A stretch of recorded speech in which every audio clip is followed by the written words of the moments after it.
नमस्कार, मेरा नाम है प्राची मिश्रा और आज हम बात करने वाले हैं एक बहुत ही महत्वपूर्ण टॉपिक की। टॉपिक महत्वपूर्ण इसलिए हो जाता है क्योंकि यूपी सरकार एक बहुत ही इंपॉर्टेंट डिसीजन लेने वाली है और इस डिसीजन के तहत वो यूपी के दो नए शहरों में कमिश्नरेट जो रूल है उसको लागू करने वाली है।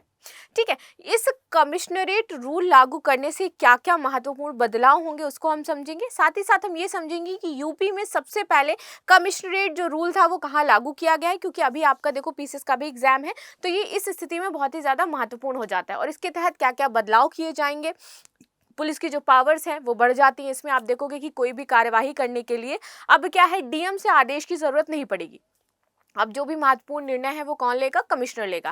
ठीक है, तो अब यहाँ पर जो भी बदलाव होते हैं, इसके तहत क्या क्या कार्यवाहियाँ की जाती हैं, इन सारी चीज़ों पर हम विस्तार से डिस्कशन करेंगे क्योंकि ये बहुत ही ज़्यादा महत्वपूर्ण हो जाता है। और साथ ही साथ ये भी समझेंगे कि वर्तमान में उत्तर प्रदेश में कितने शहर हैं जहाँ पर आपका कमिश्नरेट रूल लागू है। ठीक है, तो चलिए बात कर लेते हैं आज के इस टॉपिक पर। इससे पहले आप सभी के लिए एक सूचना भी है। सूचना क्या है कि हमारा बैच शुरू हो रहा है यूपीएससी एंड पीसीएस का।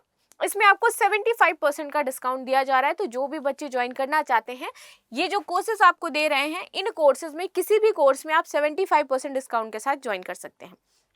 ये जो ऑफर वैलिड रहेगा ये 5 से 12 जुलाई तक वैलिड रहेगा। अब बात कर लेते हैं कि चर्चा में ये क्यों है विषय। देखिए, उत्तर प्रदेश सरकार पुलिस विभाग में कमिश्नरेट प्रणाली को 2 और शहरों में लागू करने वाली है। बात यहाँ पर हुई 2 और शहर, तो अभी किन किन शहरों में है चलिए देख लेते हैं।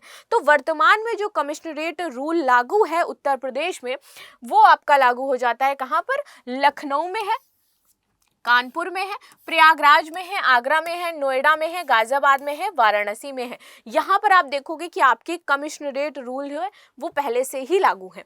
ठीक है, योगी की कैबिनेट जो बैठक हुई थी उसमें गोरखपुर और बरेली, ये जो 2 नए आपको दिखाई दे रहे हैं नाम, यहाँ पर कमिश्नरेट रूल लागू करने की बात की जा रही है कि अब आपका गोरखपुर में और बरेली में भी कमिश्नरेट रूल लागू हो जाएगा। ठीक है, बात करें यहाँ पर कानपुर की, तो आप देखोगे सबसे पहले यहाँ पर कमिश्नरेट रूल लागू करने की बात की गई थी और इसके पश्चात यहाँ पर जो आईएएस अधिकारी है उन्होंने बहुत ज़्यादा यहाँ पर विरोध किया था इसका कि यहाँ पर कमिश्नरेट रूल नहीं होना चाहिए। तो उसके बाद शायद यहाँ पर कुछ महत्वपूर्ण बदलाव भी किए गए थे। चलिए आगे देख लेते हैं इसमें क्या संबंधित है कमिश्नरेट हमारी प्रणाली से और इसमें क्या क्या बदलाव हो जाते हैं।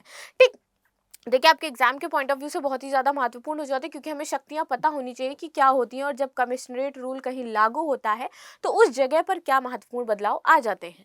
ठीक है, इस प्रणाली के अंतर्गत पुलिस और कानून व्यवस्था की सारी शक्तियां किसके पास चली जाती हैं? पुलिस आयुक्त के पास चली जाती है, यानी कि पुलिस पावरफुल हो जाती है, उसके पास अब ज्यादा अधिकार हो जाते हैं और पुलिस आयुक्त एकीकृत पुलिस कमान का प्रमुख होता है। इस प्रणाली में इसको अपने कार्य क्षेत्र में कानून व्यवस्था बनाए रखनी होती है और वह अपने निर्णयों के लिए किसी के प्रति जवाबदेह नहीं है, सिर्फ और सिर्फ राज्य सरकार के प्रति वह जवाबदेह होगा। ठीक है, तो यहाँ पर वो सिर्फ अपने निर्णयों, यानी कि उसने इस दौरान ये निर्णय क्यों लिया, अगर गलत साबित होता है तो उसको यहाँ पर डीएम के पास नहीं जाना है। राज्य सरकार सीधे उससे पूछेगी आपके निर्णय ये जो लिए गए हैं इसके प्रति आपकी उत्तरदायित्व है और आप इसको कैसे अब डिफाइन करोगे। ठीक है, तो ये उसके लिए उत्तरदायी होते हैं। आगे बात कर लेते हैं क्या इस प्रणाली के फायदे हैं। फायदे सबसे ज्यादा यहाँ पर पुलिस को मिलते हैं क्योंकि पुलिस कार्रवाई करने के लिए पूरी तरीके से स्वतंत्र हो जाती है। अब उस पर कोई बाउंडेशन नहीं होता है, उस पर ये बाउंडेशन नहीं है कि अगर रात में 2 बजे कहीं पर आग लगी है आपकी तो पहले उसको डीएम को कॉल करना है, ऐसा समाप्त हो जाएगा। अब क्या है, उसके हैंड में है, उसका कमिश्नर है, उसके पास कॉल करेगा, वहां से सारी चीजें जो ड्राइवन होंगी। और एक तरीके से अच्छी भी चीज होती है अगर देखा जाए दूसरे पॉइंट ऑफ व्यू से, तो थोड़ा जो आईएएस ऑफिसर्स हैं उनके ऊपर वैसे भी काम का बर्डन होता है, तो थोड़ा सा काम इधर शिफ्ट भी हो जाता है और पुलिस वालों को थोड़ी एक्स्ट्रा आप देखोगे अधिकार भी मिल जाते हैं। ठीक है, तो इसे लागू होते ही पुलिस के अधिकार क्या होंगे? बढ़ जाएंगे, जैसे मैंने बताया। और किसी भी आकस्मिक स्थिति, चाहे कहीं पर आप देखो कि कोई विस्फोट हो गया है, कहीं पर कोई दंगा हो गया है, कहीं पर आग लग गई है, इस तरह की पुल टूट गया है, जैसे कि बिहार में कंटिन्यू पुल टूट ही रहे हैं, तो आकस्मिक स्थिति से निपटने के लिए पुलिस अब स्वतंत्र है, उसको डीएम के आदेश का इंतजार नहीं करना है। पुलिस खुद किसी भी स्थिति में अब फैसला ले सकती है। जिले की कानून व्यवस्था से जुड़े सभी फैसले अब किसके पास होंगे? कमिश्नर के पास होंगे। और कमिश्नर किसके लिए जवाबदेह है? राज्य सरकार के लिए जवाबदेह है, ना कि किसी डीएम के लिए। ठीक है, आगे बात कर लेते हैं पुलिस के अधिकार में क्या क्या शामिल हो जाएगा, इसकी भी बात करते हैं। तो होटल के लाइसेंस ये चेक किया करेंगी, बार के जितने भी लाइसेंस हैं उनको ये देखेंगे, हथियार के जो लाइसेंस देने का अधिकार है अब इनके पास आ जाएगा कि किसको हमें हथियार देना है और किसको नहीं देना है, धरना प्रदर्शन की अनुमति देनी है या नहीं देनी है, ये इसके अधिकार हो जाएंगे, दंगे के दौरान लाठी मार्च करना है नहीं करना है, ये इसके अधिकार हो जाएंगे, लाठी चार्ज मतलब होना चाहिए वहां पर जो लोग बैठे हैं या नहीं, ठीक है, कितना बल प्रयोग किया जाए यानी कि कितनी ज़रूरत है वहाँ पर बल की, किस क्या नई बटालियन बुलानी है नहीं बुलानी है, या फिर जितने लोग वहाँ पर मौजूद है उससे कार्य हो जाएगा। तो ये सारी व्यवस्था ये देखेंगी। जमीन की पैमाइश से लेकर के जमीन संबंधी जितने भी विवाद हैं उस क्षेत्र के, वो सारे के सारे कौन देखेंगे? अब पुलिस के जो अधिकार हैं उसमें शामिल हो जाएंगे और कमिश्नर से रिलेटेड वो सारे पॉइंट कवर किए जाएंगे, पुलिस अब इनको देखेगी। ठीक है, और उस पर जो फाइनल यहाँ पर आप देखोगे जाकर के जो कार्यवाही हो रही है, चीजें हो रही है, निर्णय हो रही है, तो कमिश्नर के ऊपर है कि कमिश्नर ने क्या निर्णय लिए हैं, उसकी जवाबदेहिता किस पर है? राज्य सरकार पर है। ठीक, आगे बात कर लेते हैं काम कैसे होगा। देखिए, इस प्रणाली से पुलिस को बड़ी राहत मिलती है। कमिश्नर का अलग मुख्यालय यहाँ पर बना दिया जाता है। ठीक है, एडीजी स्तर के सीनियर आईपीएस को पुलिस कमिश्नर बनाया जाता है। तो जो जितने पुलिस कमिश्नर है कौन बनेगा? एडीजी स्तर का जो सीनियर आईपीएस है वो इसका बनेगा। ठीक है, महानगर में कई जोन में उसको क्या है डिवाइड कर दिया जाएगा। उस महानगर को प्रत्येक जोन में डीसीपी को तैनात किया जाएगा और एसएसपी की तरह उस जोन में वो कार्य करेगा। डीसीपी तैनात होगा और जितने भी जोन बने हैं वहां पर एसएसपी की तरह वो कार्य कर रहा होगा। उसी पूरे जोन के लिए वो जिम्मेदार होगा। उस जोन में कुछ भी हो रहा है, दंगे हो रहे हैं, आग लग रही है, जो भी वहां पर धार्मिक दंगे, सबका जो जिम्मेदारी है किसका हो जाएगा? उस जोन के एसएसपी का। ठीक है, सीओ की तरह एसीपी तैनात होगा और इसके अधीन 2 से 4 थाने फिर वहां पर होंगे और उन 2 से 4 थानों का जितना भी कार्य है वो संभालेगा। अब यहाँ पर थोड़ी सी हम हायरार्की समझ लेते हैं और किस प्रकार से लागू होते है कमिश्नर प्रणाली, इसको देख लेते हैं।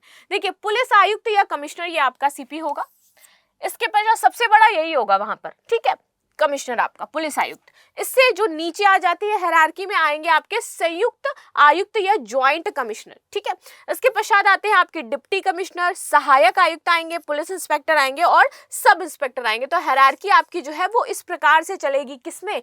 कमिश्नरेट रूल में इस प्रकार की हायरार्की आपकी वर्क करती है। तो आपको ये यहाँ पर ये चीजें समझ आ गई होंगी, क्लियर भी हुई होंगी। आगे बात करते हैं। कमिश्नर प्रणाली का उत्तर प्रदेश में पहली बार जो प्रयास किया गया था, मैंने बताया था कि कानपुर में ही किया गया था। ठीक है, शुरुआत जब मैंने करी थी तो कानपुर में मैंने यहाँ पे सर्कल करके आपको बताया था कि यहाँ पर शुरुआत की गई थी और फिर उसके बाद बहुत सारे आईएएस ऑफिसर्स हैं जो धरने पर बैठ गए थे कि यहाँ पर ये लागू नहीं होना चाहिए। उसके पश्चात इसको वहां से वापस भी लिया गया था, लेकिन दोबारा से यहाँ पर लागू हो गया था। तो वर्ष 1978 में इसको लागू करने का प्रयास किया गया था और कानपुर में इसको लागू किया गया था। आईएएस अफसरों ने इसका विरोध किया और फिर से पुरानी व्यवस्था यहाँ पर लागू करनी पड़ी थी और बाद में फिर उसको आप देखते हो कि कमिश्नरेट में शामिल हो गया। देश में कमिश्नरी प्रणाली का इतिहास की यदि बात की जाए तो भारत में आज पुलिस तंत्र का आधार पुलिस अधिनियम 1861 है। इसी के तहत आपकी ये जो पुलिस है वो आई है। ठीक, यह स्वतंत्रता से पूर्व ब्रिटिश सरकार द्वारा लागू किया गया था।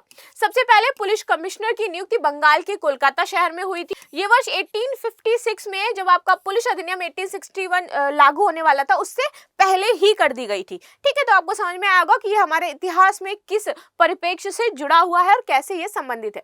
1856 में ही पुलिस अधिनियम यहाँ पर देखोगे आपके 12वां, इसके तहत मद्रास में पहले पुलिस कमिश्नर की नियुक्ति की गई थी और मुंबई महानगर में पुलिस कमिश्नर की नियुक्ति वर्ष 1864 में की गई थी।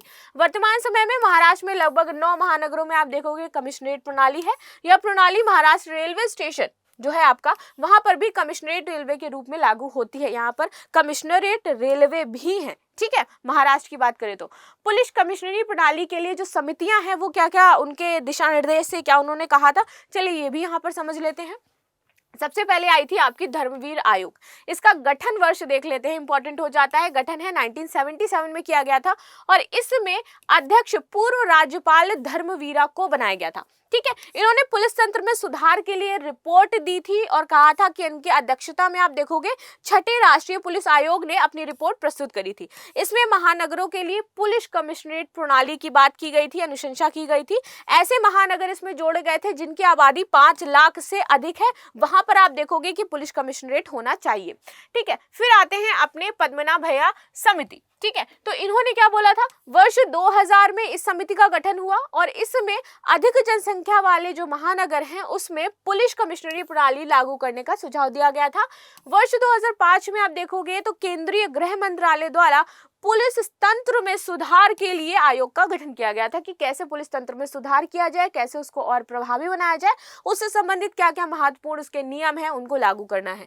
ठीक है, इस आयोग ने पुलिस कमिश्नरी प्रणाली को आवश्यक बताया था कि ये बहुत ही ज्यादा महत्वपूर्ण है, क्योंकि एक ही जोन को जहां पर जनसंख्या बहुत ज्यादा है कैसे कोई संभाल सकता है, उसके लिए हमें क्या है, जोन डिवाइड करने हैं, अलग अलग वहां पर जितने भी कमिश्नरेट है उनको आप लागू करिए और वहां पर चीजों को ड्राइव इन करिए जो कि आसानी से हो पाएंगी। यदि ज्यादा लोग होंगे, एक ही इंसान होगा ड्राइव इन करने वाला, तो वहां पर ज्यादा दिक्कतें हो सकती हैं।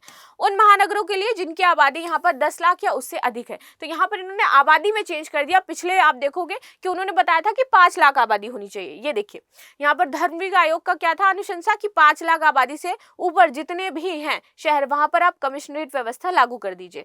फिर उसके बाद पद्मनाभन आए तो इन्होंने बोला कि आबादी 10 लाख से अधिक हो तो वहां पर आप कमिश्नरेट रूल लागू कर दो।